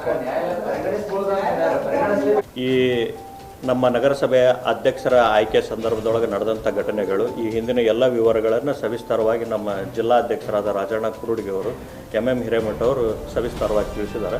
ನಾನು ಈ ಟರಾವ್ ವಿಷಯ ಕುರಿತು ಏನು ಬಂದೈತಿ ಆ ವಿಷಯವಾಗಿ ನಾನೇನು ಹೇಳ್ಬೇಕಂತೀನಿ ಅಂತಂದರೆ, ಈಗ ನಿನ್ನೆ ಪತ್ರಿಕಾಗೋಷ್ಠಿ ಮಾಡಿದಂಥ ಸನ್ಮಾನ್ಯ ನಮ್ಮ ಮಿತ್ರರಾದ LD ಚಂದಾವರಿ ಅವರು ಹೇಳಿದರು, ಈ ನಗರಸಭೆಯ ಆಸ್ತಿಯನ್ನು ಇವರು ಭಾರತೀಯ ಜನತಾ ಪಕ್ಷದ ಅಧ್ಯಕ್ಷರು ಸರ್ವ ಸದಸ್ಯರು ಕೂಡಿಕೊಂಡು ಹುನ್ನಾರ ಮಾಡಿ ಇದನ್ನು ಕಬಳಿಸಬೇಕು ಅಂತ ನಡೆಸ್ಯಾರ ಅಂತಂದು. ನಾವು ಯಾವುದೇ ಆಸ್ತಿಯನ್ನು ಕಬಳಿಸುವಂಥ ವ್ಯವಸ್ಥೆಯನ್ನು ಟರಾವನ್ನು ನಾವು ನಗರಸಭೆ ಒಳಗೆ ಮಾಡಿಲ್ಲ. ಅವ್ರದ್ದೇ ಪ್ರಶ್ನೆಗೆ ನಾನು ಉತ್ತರ ಕೊಡ್ಬೇಕಂತಂದ್ರೆ 24/1/2013 ಒಂದು ಟರಾವನ್ನು ಮಾಡ್ತಾರೆ. ಅವತ್ತು ನಗರಸಭೆ ಒಳಗೆ ಅಧ್ಯಕ್ಷ ಸ್ಥಾನ ಅಂದಿನ ಅಧ್ಯಕ್ಷರಾದಂಥ ಶಿವಣ್ಣ ಮುಳುಗುಂದವರಿದ್ದರು, ಆಡಳಿತ ಪಕ್ಷದ ನಾಯಕರಾಗಿ ಇದೇ LD ಚಂದಾವರಿ ಅವರಿದ್ದರು. ಅವತ್ತು ಅವರು ಒಂದು ಟರಾವ್ ಸಂಖ್ಯೆ 357. ಆ ಟರಾವ್ ಏನು ಹೇಳ್ತೈತಂದ್ರೆ, ನಗರಸಭೆ ಆಸ್ತಿ ಈ ಏನು ವಕಾರ ಸಾಲಗಳದಾವು, ವಕಾರ ಸಾಲನ್ನು 50-50 ಅನುಪಾತದೊಳಗೆ ಈಗಿದ್ದಂಥ ಭೂ ಬಾಡಿಗೆದಾರರು 50% ನಗರಸಭೆಗೆ ಬಿಟ್ಟು ಕೊಡಬೇಕು, ಇನ್ನು 50% ಅವರಿಗೆ ಮಾರಾಟ ಮಾಡೋದು ಅಂತ ತೀರ್ಮಾನ ತಗೊಂಡು ನಗರಸಭೆ ಒಳಗೆ ಟರಾವ್ ಪಾಸ್ ಮಾಡಿ, ಇಲ್ಲಿದೆ ಅವ್ರು ಮಾಡಿದಂಥ ಟರಾವಿನ ಕಾಪಿ ಇದು ಎಲ್ಲ ಇದೆ. ಅದಕ್ಕೆ ಅಂದಿನ ಸದಸ್ಯರಾದಂಥ MC ಶೇಖ್ ಅವರು, ಮಂಜುನಾಥ್ ಪೂಜಾರ್ ಅವರು ಸೂಚಕರು ಅನುಮೋದಕರಾಗಿ ಸಹಿ ಮಾಡಿದರು. ಮುಂದೆ ಈ ಕೇಸು ಅದು ಟರಾವ್ ಪಾಸ್ ಮಾಡಿದ್ದನ್ನು ಜಿಲ್ಲಾಧಿಕಾರಿಗಳು ಸರ್ಕಾರಕ್ಕೆ ಪ್ರಸ್ತಾವನೆ ಕಳಿಸ್ಬೇಕಾಗಿತ್ತು. ಯಾವುದೋ ಕಾರಣದಿಂದ ಏನೋ ಒತ್ತಡದಿಂದ ಅವ್ರು ಕಳಿಸಿರ್ಲಿಕ್ಕಿಲ್ಲ. ಮುಂದೆ 2013 ವಿಧಾನಸಭೆ ಚುನಾವಣೆ ನಡೀತೈತಿ. ಆ ವಿಧಾನಸಭೆ ಚುನಾವಣೆ ಒಳಗೆ ಕಾಂಗ್ರೆಸ್ ಪಕ್ಷ ರಾಜ್ಯದೊಳಗೆ ಆಡಳಿತಕ್ಕೆ ಬರ್ತದೆ. ಬಂದಾದ ಮೇಲೆ ಮೊದಲನೇ ತೀರ್ಮಾನನ ಅಂದಿನ ಸಚಿವರಾದಂಥ ಸನ್ಮಾನ್ಯ HK ಪಾಟೀಲ್ ಸಾಹೇಬರು ಈ 50-50 ಅನುಪಾತದನ್ನು ಕ್ಯಾನ್ಸಲ್ ಮಾಡಿ ಈಗೇನು ನಮ್ಮ MM ಹಿರೇಮಠ ಸರ್ ಹೇಳಿದಾರಲ್ಲ, ಹಂಗೆ ರಾಜ್ಯ ಸರ್ಕಾರದಿಂದನ ಒಂದು ಆದೇಶ ಹೊರಡಿಸ್ತಾರೆ. ಆ 50-50 ಅನುಪಾತದನ್ನು ಕೈ ಬಿಡಬೇಕು, ಕೈ ಬಿಟ್ಟು ತಿರಸ್ಕರಿಸಿ 50% ಅನುಪಾತದಲ್ಲಿ ನೀಡಲು ಉದ್ದೇಶ ಇರುವ ಪ್ರಸ್ತಾವನೆಯನ್ನು ತಿರಸ್ಕರಿಸಿ ಹಾಲಿ ಇರುವ ಭೂ ಬಾಡಿಗೆ ಪದ್ಧತಿಯನ್ನೇ ಮುಂದುವರಿಸಿಕೊಂಡು ಹೋಗ್ಬೇಕಂತಂದು ರಾಜ್ಯದ ಅಧೀನ ಕಾರ್ಯದರ್ಶಿಯಿಂದ ಒಂದು ಪತ್ರ ಮಾಡಿಸ್ತಾರೆ. ಇದ್ರ ಮೇಲಿನ ಇದ್ದಂಥ ಈ ಭೂ ಬಾಡಿಗೆದಾರರು ಹೈಕೋರ್ಟ್ಗೆ ಒಂದು ಅರ್ಜಿಯನ್ನು ಸಲ್ಲಿಸಿರ್ತಾರೆ. 2013 ಒಂದು ಈ ರೀತಿ ರಾಜ್ಯ ಸರ್ಕಾರ ಆದೇಶ ಮಾಡೈತಿ. ಆ ಆದೇಶದ ಪ್ರಕಾರ ನಮಗೆ ಈ ಭೂ ಬಾಡಿಗೆಯನ್ನು ಮುಂದುವರಿಸಬೇಕು ಅಂತಂದು ಹೇಳಿ ಹೈಕೋರ್ಟ್ ಪಿಟಿಷನ್ ಫೈಲ್ ಮಾಡಿದಾಗ ಹೈಕೋರ್ಟ್ ಅವರಿಗೆ ಅವರ ಅರ್ಜಿಯನ್ನು ಪರಿಶೀಲಿಸಿ ಪುರಸ್ಕರಿಸಿ ಅವರಿಗೆ ಲೀಸ್ ಮುಂದೆ ಒಡಾಯಿಸಿಕೊಂಡು ಹೋಗಕ್ಕೆ ಆದೇಶ ಮಾಡ್ತಿದ್ವಿ. ಅದರದ್ದು ಆದೇಶ ಕಾಪಿನೂ ಐತಿ, ಅದನ್ನು ನಾವು ನಿಮಗೆ ತಲುಪಿಸ್ತೀವಿ. ಹೈಕೋರ್ಟದ್ದ ಇದೈತಿ. 5 ವರ್ಷ ಅವರಿಗೆ ಕೊಟ್ಟಾದ ಮೇಲೆ ಅದು 2019 ಅವರು ಬಾಡಿಗೆಯನ್ನು ತುಂಬ್ತಾರೆ. ಲೀಸ್ ಹೋಲ್ಡರ್ಸ್ ಏನಿರ್ತಾರಲ್ಲ ಅಲ್ಲಿ 54 ವಕಾರ ಸಾಲಿನ ಲೀಸ್ ಹೋಲ್ಡರ್ಸ್ ಭೂ ಬಾಡಿಗೆಯನ್ನು ತುಂಬಿಕೊಂಡು 2019 ತನಕನೂ ಅವ್ರದ್ದು ಅವಧಿ ಇರ್ತೈತಿ. ಅದಕ್ಕೆ ತುಂಬಿದಂಥ ರಸೀಟ್ಗಳು ಅದನ್ನು ಸ್ವೀಕರಿಸಿ ನಗರಸಭೆಯವರು ಸ್ವೀಕರಿಸಿ ಪತ್ರನ ಕೊಟ್ಟಾರ, ಅವ್ರಿಗೆಲ್ಲ ಕೊಟ್ಟಾರ. 2019 ಡಿಸೆಂಬರ್ವರೆಗೂ ಇರುತ್ತೆ. ಆದರೆ ಏಕಾಏಕಿ ಈ ಸಂದರ್ಭದೊಳಗೆ 2027/5/2019 ಅಂದಿನ ನಗರಾಭಿವೃದ್ಧಿ ಸಚಿವರಾದಂಥ RB ತಿಮ್ಮಾಪುರ ಅವರು ಒಂದು ಆದೇಶ ಮಾಡ್ತಾರೆ. ಆ ಆದೇಶವನ್ನು ಒಂದು ಸ್ವಲ್ಪ ಓದಿ ಹೇಳ್ತೀನಿ. ಅವತ್ತ ರಾಜ್ಯದ ಮುಖ್ಯಮಂತ್ರಿಗಳಾಗಿ ಕುಮಾರಸ್ವಾಮಿ ಅವರಿದ್ದರು. ಈ ಕೋಲೇಷನ್ ಗೌರ್ಮೆಂಟ್ ಇತ್ತು, ಕಾಂಗ್ರೆಸ್ ಮತ್ತು JDS ನೇತೃತ್ವದ. ಗದಗ ಕಾಟನ್ ಮಾರ್ಕೆಟ್ನಲ್ಲಿ 120 ವರ್ಷಗಳಿಂದ ಇದ್ದ ಅನುಭೋಗದಾರರಿಗೆ 50% ಅನುಪಾತದಲ್ಲಿ ಜಾಗವನ್ನು ಸುಮಾರು 30 ವರ್ಷಗಳಿಂದ ಶೋಷಣೆಗೆ ಒಳಗಾಗಿರುವ ಅನುಭೋಗದಾರರಿಗೆ ಸರ್ಕಾರ ಮರುಪರಿಶೀಲಿಸಿ ಮಂಜೂರು ಮಾಡಲು ಇದೇ ರೀತಿ ಇಂತಹ ಸಮಸ್ಯೆ ಉತ್ತರ ಕರ್ನಾಟಕದ ಅನೇಕ ಜಿಲ್ಲೆಗಳಲ್ಲಿ ಈ ಸಮಸ್ಯೆ ಇದ್ದು ಇದರಲ್ಲಿ ಗದಗ ಜಿಲ್ಲೆಯೂ ಸೇರಿದೆ. ಸಮಸ್ಯೆಗೆ ಸಾಕಷ್ಟು ಮುಖಂಡರು ಸಮಸ್ಯೆಯನ್ನು ಇತ್ಯರ್ಥಗೊಳಿಸಲು ಪ್ರಯತ್ನಿಸಿದ ಫಲವಾಗಿ ಅನೇಕ ಜಿಲ್ಲೆಗಳ ಸಮಸ್ಯೆಗಳು ಬಗೆಹರಿದಿದ್ದು ಗದಗ ಜಿಲ್ಲೆಯ ಸಮಸ್ಯೆಯು ಇತ್ಯರ್ಥವಾಗದೆ ಉಳಿದಿರುತ್ತದೆ. The cotton market owners association registered Gadag ತಮ್ಮ ಮನವಿಯಲ್ಲಿ ತಿಳಿಸಿರುವಂತೆ ಗದಗ ಕಾಟನ್ ಮಾರ್ಕೆಟ್ನಲ್ಲಿ 120 ವರ್ಷಗಳಿಂದ ಇದ್ದ ಅನುಭೋಗದಾರರಿಗೆ 50% ಅನುಪಾತದಲ್ಲಿ ಜಾಗವನ್ನು ಸುಮಾರು 30 ವರ್ಷಗಳಿಂದ ಶೋಷಣೆಗೆ ಒಳಗಾಗಿರುವ ಅನುಭೋಗದಾರರಿಗೆ ಸರ್ಕಾರ ಮರುಪರಿಶೀಲಿಸಿ ಮಂಜೂರು ಮಾಡಿ ಮಾರಾಟ ಮಾಡುವ ಬಗ್ಗೆ ಸಚಿವ ಸಂಪುಟದ ಅನುಮೋದನೆಯೊಂದಿಗೆ ಮಂಜೂರು ಮಾಡಲು ಕೋರಿರುತ್ತಾರೆ ಅಂತ ಇವ್ರದ್ದು. ಇದಕ್ಕೆ ಮುಂದೆ ಇಲ್ಲಿ ಮಂತ್ರಿಗಳು ಇದನ್ನು ಮಾಡ್ತಾರೆ. ವಿಜಯಪುರ ಜಿಲ್ಲೆಗೆ ಸಂಬಂಧಿಸಿದಂತೆ ಹೊರಡಿಸಿದ ಸರ್ಕಾರದ ಆದೇಶ ಸಂಖ್ಯೆ ನಗರಾಭಿವೃದ್ಧಿ ಇಲಾಖೆ 24 TMD 2008 ಈ ರೀತಿ ಒಂದು ಆದೇಶ ಸಂಖ್ಯೆ ಐತಿ. ಪ್ರತಿಯನ್ನು ಇದಕ್ಕೆ ಲಗತ್ತಿಸಿ ಹೊರಡಿಸುವ ಆದೇಶದಂತೆ ಗದಗ ಜಿಲ್ಲೆಗೂ ಸಚಿವ ಸಂಪುಟದ ಅನುಮೋದನೆ ನೀಡಿ ಮಾರಾಟ ಮಾಡಲು ಅನುಮೋದನೆ ನೀಡಬೇಕಾಗುತ್ತದೆ ಅಂತಂದು RB ತಿಮ್ಮಾಪುರ ಅವರು ಒಂದು ಸರ್ಕಾರಕ್ಕೆ ಇದನ್ನು ಮಾಡ್ತಾರೆ. ಅದಕ್ಕೆ ಮುಖ್ಯಮಂತ್ರಿಗಳದ್ದು ಎಂಡೋಸ್ಮೆಂಟ್ ಆಗ್ತದೆ. ಇದು ಗದಗನ್ನು ಪ್ರತಿನಿಧಿಸ್ತಕ್ಕಂಥ ಅಂದಿನ ಶಾಸಕರಾದ HK ಪಾಟೀಲ್ರಿಗೆ ಗೊತ್ತಾದ ತಕ್ಷಣ ಅಂದಿನ ಜಿಲ್ಲಾಧಿಕಾರಿಗಳ ಮೇಲೆ ಒತ್ತಡ ತಂದು ಏಕಾಏಕಿ ಶುಕ್ರವಾರ ಸಾಯಂಕಾಲ 5 ಗಂಟೆಗೆ ನಗರಸಭೆಯ ವಾಹನಗಳನ್ನು ಗದಗ ನಗರದ ವಕಾರ ಸಾಲಿನ ಸುತ್ತರದ ಹೊರಡಿಸಿ ಆ ವಕಾರ ಸಾಲುಗಳನ್ನು ಬೆಳಗ್ಗೆ ನಾವು ಕಬ್ಜಾಕ್ ಅಂತೀವಿ, ಏಕಾಏಕಿ ನೀವು ಅಲ್ಲಿಂದ ಹೊರಡಬೇಕು ಅಂತಂದು ಶುಕ್ರವಾರ ಸಾಯಂಕಾಲ 5:30 ನಂತರ ಅವರು ದುರುದ್ದೇಶದಿಂದನ ಏಕಾಏಕಿ ಇವುಗಳನ್ನು ಕಬ್ಜಾ ತಗೋಬೇಕನ್ನೋ ಒಂದು ಉದ್ದೇಶದಿಂದ ಯಾವುದೇ ಮುನ್ಸೂಚನೆ ನೋಟಿಸ್ ಕೊಡದೆ ಏನೋ ಮಾಡದನೆ ಶನಿವಾರ ಮತ್ತು ರವಿವಾರ 2 ದಿವಸ ಅಹೋರಾತ್ರಿ ನಾವೆಲ್ಲರೂ ಅವತ್ತು ನಡೆದಂಥ ಘಟನೆಗೆ ಸಾಕ್ಷಿ ಇದೆ. ಏಕಾಏಕಿ 50ರಿಂದ 60 JCB 100 ಇವುಗಳನ್ನು ತೊಗೊಂಡ್ಬಂದು ಅವತ್ತ ಇದ್ದಂಥ 54 ವಕಾರ ಸಾಲುಗಳನ್ನು ಒಡೆದು ಹಾಕಿದ್ರು. ಅವತ್ತು ಅವ್ರು ಒಂದು ಇದನ್ನು ಹೇಳ್ತಾರೆ, ಇದು 100 ಕೋಟಿ ರೂಪಾಯಿ ಆಸ್ತಿ ಐತಿ, ಇದಕ್ಕೆ ನಾವು ಸರ್ಕಾರದಿಂದ ದುಡ್ಡನ್ನು ತರ್ತೀವಿ, ತೊಗೊಂಡ್ಬಂದು ಇಲ್ಲೇ ನಾವು ವಾಣಿಜ್ಯ ಮಳಿಗೆಗಳನ್ನು ಮಾಡ್ತೀವಿ, ಹಿಂಗೆ ಅಂತಂದು ಏನೇನೋ ಹೇಳಿದ್ರು. ಆದರೆ ಯಾವುದೇ ಕೆಲಸ ಕಾರ್ಯಗಳ ನಡೀಲಿಲ್ಲ. ಇದನ್ನು ಪ್ರಶ್ನಿಸಿ ಅಲ್ಲಿದ್ದಂಥ ಅನುಭೋಗದಾರರು ವಕಾರ ಸಾಲಿನ ಮಾಲಕರು ಮತ್ತೆ ಹೈಕೋರ್ಟ್ಗೆ ಅರ್ಜಿಯನ್ನು ಸಲ್ಲಿಸ್ತಾರೆ. ನಮ್ದು 2019 ಇದ್ದಾಗ್ಯೂ ಸಹ ನಮ್ಮನ್ನು ಏಕಾಏಕಿ ಯಾವುದೇ ನೋಟಿಸನ್ನು ಕೊಡದೆ ನಮಗೆ ಇಲ್ಲಿಂದ ಹೊರಗೆ ಹಾಕಿದ್ರು. ಅದಕ್ಕೆ ನಮಗೆ ಪ್ರತಿಯೊಂದು ವಕಾರಿಗೂ 1 ಕೋಟಿ ರೂಪಾಯಿ ಪರಿಹಾರಧನ ಕೊಡಬೇಕು ಮತ್ತು ನಮಗೆ ಮುಂದೆ ಆಸ್ತಿ ಒಳಗನ ನಮ್ಮನ್ನು ಪರಿಗಣಿಸಿ ನಮ್ಮನ್ನು ಮುಂದುವರೆಸಬೇಕು ಅಂತಂದು ಅವರು ಒಂದು ವಿನಂತಿಯನ್ನು ಹೈಕೋರ್ಟ್ ಮೆಟ್ಟಲು ಏರಿದಾಗ 2022 ಧಾರವಾಡ ಹೈಕೋರ್ಟ್ ಬೆಂಚ್ ಅವರ ಮನವಿಯನ್ನು ಪುರಸ್ಕರಿಸಿ ಸಂಪೂರ್ಣವಾಗಿ ಪರಿಶೀಲನೆ ಮಾಡಿ ಒಂದು ಆದೇಶ ಹೊರಡಿಸಿದೆ.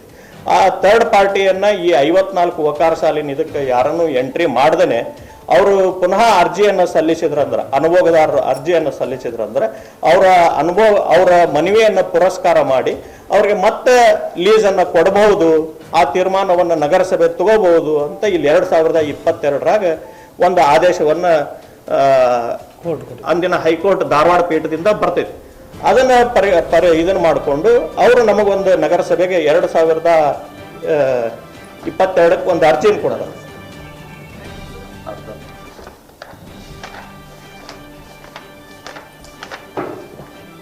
ಹಿಂಗ ಹೈಕೋರ್ಟ್ ಧಾರವಾಡ ಬೆಂಚ ನಮ್ಮನ್ನ ಪರಿಗಣಿಸಬಹುದು ಅಂತಂದು ಆದೇಶ ಮಾಡೈತಿ. ಆ ಆದೇಶವನ್ನು ಪುರಸ್ಕಾರ ಮಾಡಿ ನಮಗೆ ಮತ್ತೆ ಮುಂದಿನ ಅವಧಿಗೆ ಇದನ್ನ ಮಾಡಿಕೊಡ್ಬೇಕು ಅಂತಂದು ನಗರಸಭೆ ಕಾಟನ್ ಸೇಲ್ಸ್ ವಕಾರದವರು ನಮ್ಗೊಂದು ಮನವಿ ಕೊಡ್ತಾರೆ. ಆ ಮನವಿಯನ್ನು ಪರಿಗಣಿಸಿಕೊಂಡು ನಾವು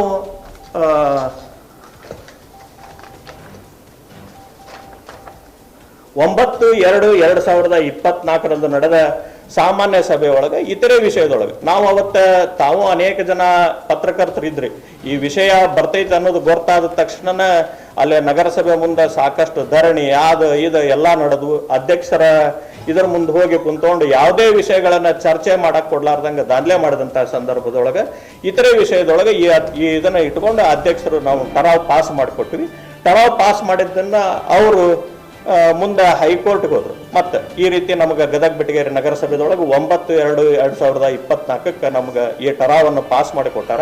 ನಮಗೆ ಕಬ್ಜಾ ತಗೊಳಕ್ಕೆ ನೀವು ಆದೇಶ ಮಾಡಬೇಕು ಅಂತಂದು ಹೈಕೋರ್ಟ್ನೊಳಗೆ ಅದಕ್ಕೆ ಇದು ಇರೋದ್ರಿಂದ ಹೈಕೋರ್ಟ್ನೊಳಗೆ ಮೊನ್ನೆ 12/8/2024 ಹೈಕೋರ್ಟ್ ಪೀಠ ಈ ಅನುಭೋಗದಾರರ ನಗರಸಭೆಯವರು ಏನು ಟರಾವ್ ಪಾಸ್ ಮಾಡಿಕೊಟ್ಟಾರ ಆ ಟರಾವನ್ನು ಪುರಸ್ಕಾರ ಮಾಡಿ ಅವ್ರಿಗೆ ಕಬ್ಜಾ ತಗೋಬೇಕು ಅಂತಂದು ಆದೇಶ ಮಾಡ. ಈ ಆದೇಶ ಹೊರಗೆ ಬರೋ ತನಕನೂ ಇವತ್ತ ಇದ್ದಂಥ ಪೌರಾಯುಕ್ತರಾಗಲಿ, ಇಲ್ಲಿ ಸಚಿವರಾಗಲಿ, ನಮ್ಮ ಜೊತೆಗಿರ್ತಕ್ಕಂಥ ಕಾಂಗ್ರೆಸ್ ನಗರಸಭಾ ಸದಸ್ಯರಾಗಲಿ ಯಾರೊಬ್ರು ಏನು ಚಕಾರ ಶಬ್ದ ಎತ್ತಿಲ್ಲ. ಇದು 12/8/2024 ಬಂದಾದ್ಮೇಲೆ ಏಕಾಏಕಿ ಅಧಿಕಾರಿಗಳನ್ನ ಕರೆಸ್ಕೊಂಡು ಅಧಿಕಾರಿಗಳಿಗೆ ಅವ್ರದ್ದೇ ಆದಂಥ ಇದರೊಳಗೆ ಏನು ಇದನ್ನ ಮಾಡಿದ್ರು ಏನೋ ಗೊತ್ತಿಲ್ಲ. ಈ ಟರಾವ್ ಫೇಕ್, ಇದು ಟರಾವ್ನ ಅಲ್ಲ, ಇದು ಪೌರಾಯುಕ್ತರ ಸಹಿನ ಅಲ್ಲ ಅಂತಂದು ನಮ್ಮ ಅಂದಿನ ನಗರಸಭಾ ಅಧ್ಯಕ್ಷ ಆದಂಥ ಸಹೋದರಿ ಉಷಾ ದಾಸರ್ ಅವ್ರ ಮೇಲೆ, ನಮ್ಮ ಸಹೋದ್ಯೋಗಿ ಆದಂಥ ಅನಿಲ್ ಅಬ್ಬಿಗೆರೆ ಅವ್ರ ಮೇಲೆ, ಗೋಳಪ್ಪ ಮೂಸಿಗೆರೆ ಅವ್ರ ಮೇಲೆ ಕ್ರಿಮಿನಲ್ ಮೊಕದ್ದಮೆಯನ್ನು ಇಲ್ಲಿಂದ ವರ್ಗಾವಣೆ ಆದಂಥ ಪ್ರಶಾಂತ್ ವರ್ಗಪ್ಪನವರನ್ನು ಗದಗಿಗೆ ಕರೆಸ್ಕೊಂಡು ಮಧ್ಯರಾತ್ರಿ 2:30-3 ಗಂಟೆ ತನಕ ಕುಂತ್ಕೊಂಡು FIR ಅನ್ನು ಮಾಡಿಸ್ತಾರೆ. ಇದರ ಉದ್ದೇಶ ಇಷ್ಟ. ಈಗಾಗಲೇ ನಮ್ಮ ಹಿರಿಯರಾದಂಥ ಇಬ್ಬರು ನಮ್ಮ ಜಿಲ್ಲಾ ಅಧ್ಯಕ್ಷರು ಮತ್ತು MM ಹಿರೇಮಠ ಅವರು ಹೇಳ್ದಂಗೆ ನಗರಸಭೆಯನ್ನು ಯಾವುದಾದ್ರೂ ರೀತಿಯಿಂದ ಕಬ್ಜಾ ತಗೋಬೇಕು. ಅವತ್ತಿನ ತನಕ ಯಾಕೆ ಸುಮ್ಮನಿದ್ದರ್ರಿ? ಹಾಗಂದ್ರೆ ಇದೆಲ್ಲ ಆಗಿರೋದು ಫೆಬ್ರವರಿ ಒಳಗೆ. ನಾವು ಸಲೀಂ ಸರ್, ನಾವು ನಿನ್ನೆನ ನಿಮ್ಗೆ ಇವರು ಇಲ್ಲಿ ಕುಂತಂತ LD ಚಂದಾವರಿ ಅವರು ಹೇಳಿದ್ರು, ಅವತ್ತು ನಮ್ದು 19 ವಿಷಯಗಳಿದ್ದು 374ಕ್ಕೆ ನಮ್ದು ಟರಾವ್ ಮುಗಿತೈತಿ ಅಂತ ಅವ್ರು ಹೇಳಿದ್ರು. ಮುಂದೆ ನಾವು ಮತ್ತೊಂದು 3 ವಿಷಯಗಳನ್ನು ತಗೊಂತೀವಿ. ಅವಾಗ ನಮ್ದು ಟರಾವ್ ಸಂಖ್ಯೆ 377, 378, 379 ಅಂತ ಹೇಳ್ತಾರೆ. ಹಂಗಂದ್ರೆ 75, 76 ಎಲ್ಲಿ ಹೋಯ್ತು? ನಾನು ಅವ್ರಿಗೆ ಪ್ರಶ್ನೆ ಕೇಳ್ತೀನಿ. ನೀವು ರಾತ್ರಿ ಕುಂತ್ಕೊಂಡು ಈ ಅಧಿಕಾರವನ್ನು ದುರ್ಬಳಕೆ ಮಾಡಿಕೊಂಡು ಟರಾವ್ ಪುಸ್ತಕವನ್ನು ನೀವು ತಿದ್ದೀರಿ ಅಂತ ನಾನು ಆರೋಪ ಮಾಡ್ತೀನಿ. ಐತಿಲ್ ಸರ, ಅದನ್ನ ಈಗ ಇಲ್ಲಿಂದ್ರ ಈಗ ಹೈಕೋರ್ಟ್ಲಿಂದ ಆದೇಶ ಆಗ್ಬೇಕಂತಂದ್ರ ನಗರಸಭೆಯಿಂದ ಎಲ್ಲ ಸೂಕ್ತ ಯಾವ್ರಿ ಅದನ್ನ ಈಗ ಅವರು ಏನ್ ಮಾಡ್ಬೇಕಾಗಿತ್ತು ಸರ್? ಇವತ್ತ ಮೊನ್ನೆ 24 ಜುಲೈಗೆ ನಮ್ಮ ನಗರಸಭಾ ಅಧ್ಯಕ್ಷರದ ಅವಧಿ ಮುಗಿತೈತಿ. ಮುಗಿದಾದ್ಮೇಲೆ ಟರಾವ್ ಪುಸ್ತಕಕ್ಕೆ ಅವ್ರು ತಗೊಂಬಂದು ಸಹಿ ತಗೊಂಡು ಇಲ್ಲಿಗೆ ನಿಮ್ಮ ಅಧ್ಯಕ್ಷತೆ ಅವಧಿ ಮುಗಿದೈತಿ, ಟರಾವ್ ಪುಸ್ತಕವನ್ನ ನಾವು ಇಲ್ಲಿ ಮುಗಿಸ್ತೇವೆ ಅಂತಂದು ಹೇಳ್ಬೇಕಾಗಿತ್ತು. ಯಾಕೆ ಅವ್ರ ಅಧ್ಯಕ್ಷರ ಹತ್ರ ತರಲಿಲ್ಲ? ಅಧ್ಯಕ್ಷರು ಸಾಕಷ್ಟು ಸರಿ ಹೇಳಿದ್ರು, ಇವತ್ತು ನನ್ನ ಅಧ್ಯಕ್ಷ ಅವಧಿ ಮುಗಿತೈತಿ, ನಿಮ್ ಟರಾವ್ ಪುಸ್ತಕ ಅಂತ ತಗೊಂಬರ್ರಿ, ನನ್ನ ಕಡೆ ಸಹಿ ಮಾಡಿಸ್ಕೊಡ್ರಿ, ಕ್ಲೋಸ್ ಮಾಡ್ರಿ ಅಂತ ಹೇಳಿದಾಗ ಸಹ ಅದ ಸರ, ಆ ಸಾಮಾನ್ಯ ಸಭೆದೊಳಗನ ನಾವು ಅದನ್ನ ಟರಾವ್ ಪುಸ್ತಕ ಎಂಟ್ರಿ ಮಾಡೋದು ನಮ್ ಕೆಲಸ ಅಲ್ಲ ಸರ್. ಟರಾವ್ ಪುಸ್ತಕದೊಳಗೆ ನಾವು ಟರಾವ್ ಮಾಡಿಕೊಡೋದು ನಮ್ಮ ಆಡಳಿತ ಮಂಡಳಿದ ಕೆಲಸ. ಟರಾವ್ ಪುಸ್ತಕದೊಳಗೆ ಎಂಟ್ರಿ ಮಾಡೋದು ನಗರಸಭೆ ಸಿಬ್ಬಂದಿಗಳ ಕೆಲಸ. ಪೌರಾಯುಕ್ತರು, ಅಲ್ಲಿ ಮ್ಯಾನೇಜರು, ಅದಕ್ಕೆ ಆದಂತ ಒಂದು ವ್ಯವಸ್ಥೆ ಇರ್ತೈತಿ, ಅವ್ರು ಮಾಡ್ತಾರೆ. ಅದಾದ್ಮೇಲೆ ನೀವು ನಮ್ಮ ನಗರಸಭಾ ಅಧ್ಯಕ್ಷರ ಅವಧಿ ಮುಗಿದ ಮೇಲೆ ಇವತ್ತಿನ ತನಕನೂ ಅವ್ರ ಹತ್ರ ಬಂದು ನೀವು ಟರಾವ್ ಪುಸ್ತಕಕ್ಕೆ ಸಹಿ ತಗೊಂಡಿಲ್ಲ. ಯಾವ ಕಾರಣದಿಂದ ಬಿಟ್ರಿ? ಅಧ್ಯಕ್ಷರು ಅವ್ರಿಗೆ ಸಾಕಷ್ಟು ಸರಿ ಹೇಳ್ಯಾರ, ಪೌರಾಯುಕ್ತರಿಗೆ, ಮ್ಯಾನೇಜರ್ಗೆ, ನೀವು ಟರಾವ್ ಪುಸ್ತಕ ತಗೊಂಬರ್ರಿ, ನನ್ನ ಹತ್ರ ಸಹಿ ತಗೊಂಡು ನೀವು ಅದನ್ನ ಕ್ಲೋಸ್ ಮಾಡಿಕೊಡ್ರಿ ಅಂತಂದು ತಂದಿಲ್ಲ. ಇದೇ ಉದ್ದೇಶಕ್ಕೆ ಅವ್ರು ಬಿಟ್ಟಿರ್ಬೋದು ಅಂತ ಇವತ್ತು ನಮಗನ್ಸಾತಿ. ಒಂದ್ಸಲ ಅಧ್ಯಕ್ಷರು ಕೂಡ ಹೇಳಿದ್ರು, ನಮ್ಮ ನಗರಸಭೆ ಆಸ್ತಿ ಯಾವುದೇ ಕಳವು ಯಾರಿಗೂ ಬಿಟ್ಟು ಕೊಡಲ್ಲ, ಲೀಸ್ ಕೂಡ ಕೊಡಂಗಿಲ್ಲ. ನೀವು ಯಾವುದೇ ರೀತಿಯಿಂದ ಯಾವುದೋ ಆ ರೀತಿ ಹೇಳಿರೋದು ಕುರಿತು ನನಗೆ ಮಾಹಿತಿ ಇಲ್ಲ. ಆದ್ರೆ ನಾವು ಯಾವುದೇ ಆಸ್ತಿಯನ್ನ ಅಲ್ಲ ಸರ್, ಅಲ್ಲ ಇರ್ಬೋದು ಸರ್, ನಾನು ಇಲ್ಲ ಅಂತ ಅಲಗಳ್ಯಾಕತ್ತಿಲ್ಲ. ನಾನು ಏನ್ ಹೇಳತ್ತೀನಂದ್ರ ಸರ್, ನಾವು ಯಾವುದೇ ಆಸ್ತಿಯನ್ನ ಪರಭಾರೆ ಮಾಡಿಲ್ಲ, ಅವ್ರು ಮಾಡ್ದಂಗ 50-50 ಅನುಪಾತದೊಳಗ ಮಾರಾಟ ಮಾಡಿಲ್ಲ. ಇದೇ LD ಚಂದಾವರಿ ಅವ್ರದ ಸಹಿ ಐತ್ರಿ, ಅವರು ಅವತ್ತಿನ ಸಭೆ ಒಳಗೆ ಹಾಜರದಾರ. ಮತ್ ಇಷ್ಟೆಲ್ಲಾ ಮಾಡಂಗಿದ್ರ ಮೊನ್ನೆ ಈ 40 ಅಂಗಡಿದ ದುಡ್ಡು ತುಂಬಿಸ್ಕೊಂಡಂತ ಸಂದರ್ಭದೊಳಗ ಅವ್ರಿಗೆ ದುಡ್ಡನ್ನ ವಾಪಸ್ ಕೊಡ್ಸಕ್ ಆದೇಶ ಮಾಡಿದ್ರು ಪೌರಾಯುಕ್ತರು. ಈ ದುಡ್ಡನ್ನ ತುಂಬಿಸ್ಕೊಂಡಾರಲ್ಲ, ದುಡ್ಡನ್ನ ತುಂಬಿಸ್ಕೊಂಡಾರ ಅಲ್ಲ. ಈಗ ಅವ್ರು ಹೇಳಾಕತ್ತಾರ್ರಿ, ಈಗ ಅದ್ರ ಸತ್ಯಾಸತ್ಯತೆಯನ್ನ ಈಗ ಅದು ಕೋರ್ಟ್ ವಿಷಯ ಆಗೈತಿ. ಕೋರ್ಟ್ ವಿಷಯದೊಳಗೆ ಕೋರ್ಟ್ ಸೂಕ್ತವಾದಂತ ತೀರ್ಮಾನ ತಗೊಂಡಿದೆ. ಅಲ್ಲ ಅವ್ರು ಹೇಳತ್ತಾರ್ರಿ, ಅವ್ರು ಹೇಳಿದ್ದಕ್ಕ ಅಲ್ಲ ಅದನ್ನ ಅಥವಾ RTGS ಆಗಬೇಕು. ಅದನ್ನ ರಾಜ್ಯಪಾಲರಿಗೆ ಸೂಕ್ತ ದಾಖಲೆ ಒಂದಿಗೆ ರಾಜ್ಯಪಾಲರಿಗೆ ಹೋಗಿ ಈ ರೀತಿ ನಾವು ನಗರಸಭೆ ಒಳಗ ನಗರಸಭೆ ಆಸ್ತಿ ಇದು, ನಗರಸಭೆ ಆಸ್ತಿನ ನಾವು ಉಳಿಸ್ಕೋಬೇಕಂತಂದು ನಾವು ತೀರ್ಮಾನ ಮಾಡ್ಕೊಂಡೇವಿ. ಅದಕ್ಕೆ ನಾವು ಠರಾವನ್ನು ಪಾಸ್ ಮಾಡೇವಿ. ಇವತ್ತೇನು ಇಲ್ಲಿ ವಿಧಾನಸಭೆ ಒಳಗೆ ವಿರೋಧ ವ್ಯಕ್ತಪಡಿಸ್ಯಾರ, ಅದಕ್ಕೂ ನಾವು ಒಂದು ಠರಾವ್ ಪಾಸ್ ಮಾಡ್ತೀವಿ. ಇದಕ್ಕೆ ನಮ್ದು ಸಹಮತವಿಲ್ಲ. ನಗರಸಭೆ ಯಾವುದೋ ಒಂದು ಆಸ್ತಿ ಇರಲ್ರಿ, ಇವತ್ತು ಒಂದು ಗೇಣ ಆಸ್ತಿ ತಗೋಬೇಕಂದ್ರೂ ನಗರಸಭೆದ್ದು ಪರವಾನಿಗೆ ಬೇಕು. ಆ ಪರವಾನಗಿನೇ ಇಲ್ಲ, ನಾವು ಠರಾವ್ ಪಾಸ್ ಮಾಡಿ ಕೊಟ್ಟಿಲ್ಲ. ಈಗ ಇವ್ರು ನಮ್ಮ ಠರಾವ್ ಫೇಕ್ ಅಂತ ಹೇಳ್ತಾರಂದ್ರ, ಹಂಗಂದ್ರೆ ನಗರಸಭೆ ಪರವಾನಗಿ ಇರಲಾರ್ದ ಕೋಟ್ಯಾಂತರ ರೂಪಾಯಿ ಆಸ್ತಿನಲ್ಲಿ ನೀವು ನಗರಸಭೆ ಮಾಲೀಕತ್ವವನ್ನು ಹೊರತುಪಡಿಸಿ ನಗರಾಭಿವೃದ್ಧಿ ಒಂದು ಪ್ರಾಧಿಕಾರ ರಚನೆ ಮಾಡ್ಕೊಂತೇನಂದ್ರ ಏನ್ ಅವಶ್ಯಕತೆ ಐತ್ರಿ? ಒಂದೇ ನಿಮಿಷ ನಾ ಮುಂದುವರೆದು ಹೇಳ್ತೀನಿ. ಪ್ರಶ್ನೆ ಅದಲ್ಲ, ನಾವು ಆಲ್ರೆಡಿ ಅವರಿಗೆ ಲೀಸ್ ಕೊಟ್ಟು ನೀವು ಆಲ್ರೆಡಿ ಕೊಟ್ಟುಬಿಟ್ಟಿದ್ದಾರೆ. ಅಧಿಕಾರ ಮಾಡೋ ಅಗತ್ಯತೆ ಇಲ್ಲ. ನಾವು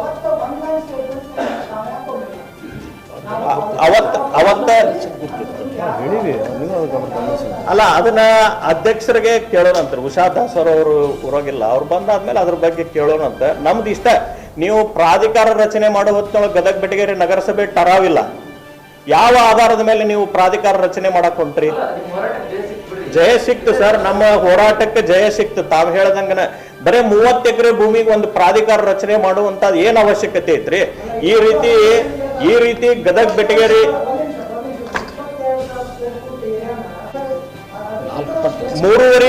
1 ವರ್ಷಕ್ಕೆ 3,500 ರೂಪಾಯಿ ಇತ್ರಿ. ಇವರ ಹಿಂದಕ್ಕೆ ಅಧಿಕಾರ ನಡೆಸಿದಂತ ಸಂದರ್ಭದೊಳಗ ಅಲ್ಲಿ ಕಟ್ಟಡಗಳಿದ್ವು, ವ್ಯವಹಾರ ವಾಣಿಜ್ಯ ಕೇಂದ್ರ ಎಲ್ಲ ನಡೀತಿತ್ತು, ಸಾಕಷ್ಟು ಇದ್ದಾಗಿನೂ ಸಹ 3,500 ರೂಪಾಯಿ ಇತ್ತು. ಈಗ ಅದು ಖಾಲಿ ಭೂಮಿ ಒಡೆದು ಬಿಟ್ಟಾರ.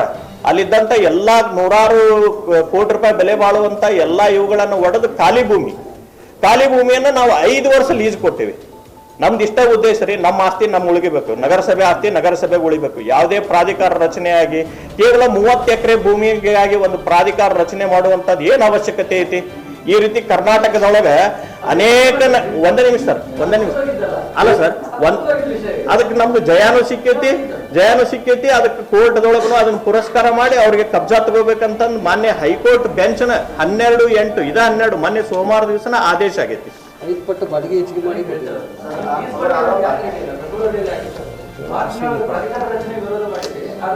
ಪತ್ರಿಕಾಗೋಷ್ಠಿಗೆ ನಾನು ಬಂದಿರಲಿಲ್ಲ ಸರ್, ಅವತ್ತು ಪತ್ರಿಕಾಗೋಷ್ಠಿ ಒಳಗೆ ಏನಾಗೈತೆ ಅನ್ನೋದು ನನಗೆ ಮಾಹಿತಿ ಇಲ್ಲ. ಸೀನಿಯರ್ ಕೌನ್ಸಿಲ್ಸ್ ಮಾಜಿ ಹಿರಿಯ ಸದಸ್ಯರ ಸರ್ ನಾವು ಕಾನೂನು ಹೋರಾಟ ಮಾಡ್ಕೊಂಡಿಲ್ಲ ಮೇಲಿನ ಆದೇಶ ಆಗೈತೆ ಸರ್. ಅಲ್ಲ ಅವರು ಅದನ್ನ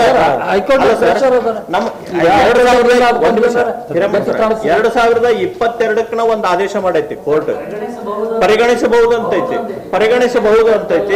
ಪರಿಗಣಿಸಬಾರದು ಅಂತನೂ ಇಲ್ಲ, ಪರಿಗಣಿಸಬಹುದು ಅಂತೈತಿ. ಮಾನವೀಯತೆ ಆಧಾರದ ಮೇಲೆ ಅದನ್ನ ತಗೊಂಡಿದ್ವಿ ಸರ್. ನಾವು ಅದನ್ನ ತಗೊಂಡಿವಿ ಸರ್. ಅವತ್ತು ಇತರೆ ವಿಷಯದೊಳಗೆ